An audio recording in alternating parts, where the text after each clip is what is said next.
Dear friends, ఈరోజు స్వచ్ఛతా పక్వాడాలో 9వ రోజుకు చేరుకున్నాం. మరి ఈరోజు కార్యాచరణ ఏ విధంగా ఉందో ఒకసారి చూద్దామా? పాడైన వస్తువులు, పాత వస్తువులు, వాడిన మాస్కులు మొదలైన చెత్తను తొలగించే దినం. మరి చూశారు కదా ఫ్రెండ్స్, చెత్తను తొలగించడం అంటే ఎలాగో తెలుసుకుందామా? పాడైన వస్తువులు, పాత ఫర్నిచర్ ఏ విధంగా తొలగించాలి?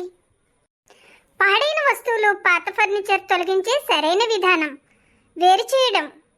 ముందుగా వేరు చేయాలి. పాడైన వస్తువులు ప్లాస్టిక్, లోహం, చెక్క, గాజు వంటి పదార్థాలను వేరువేరుగా చేయాలి. పాత ఫర్నిచర్ను చెక్క, లోహ భాగాలను విభజించి వేరువేరుగా నిర్వహించాలి. తర్వాత వీటిని మళ్ళీ ఉపయోగించే అవకాశాన్ని పరిశీలించడం. ఇంకా ఉపయోగించగలిగే భాగాలను ఇతర పనులకు ఉపయోగించవచ్చు. చెక్కతో చిన్న ఫర్నిచర్లను తయారు చేయవచ్చు. లోహ భాగాలను రీసైకిల్కి పంపించవచ్చు. చెత్తను తొలగించడానికి ఇన్ని విభాగాలు ఉంటాయని నాకెప్పుడూ తెలీదు.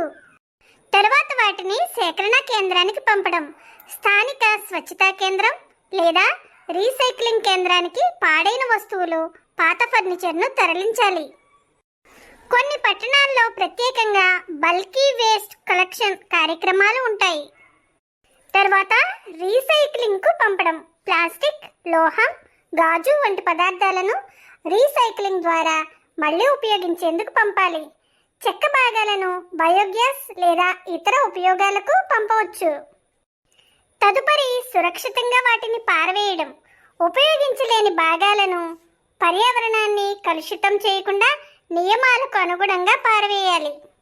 ఉదాహరణకు ప్రమాదకరమైన పదార్థాలు ఉంటే వాటిని ప్రత్యేకంగా గుర్తించి వాటిపై శ్రద్ధ నిర్వహించాలి. చివరిదిగా స్వచ్ఛతా కార్యక్రమాల్లో పాల్గొనడం. సమాజంలో జరుగుతున్న శుభ్రతా కార్యక్రమాల్లో పాల్గొని ఇతరులకు కూడా సరైన పారవేయడం గురించి అవగాహన కల్పించాలి. సంక్షిప్తంగా, వస్తువులు వేరు చేయాలి, ఉపయోగపడే భాగాలను మళ్ళీ ఉపయోగించాలి, రీసైక్లింగ్ కేంద్రాలకు పంపాలి, పర్యావరణాన్ని కాపాడేలా సురక్షితంగా పారవేయాలి.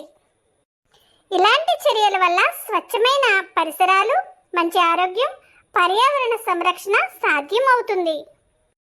చివరిదిగా, వాడిన మాస్క్ పారవేయడంలో తీసుకోవాల్సిన జాగ్రత్తలు.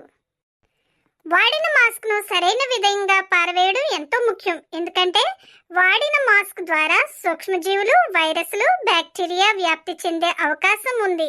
అందుకే జాగ్రత్తగా పారవేయడం చాలా అవసరం.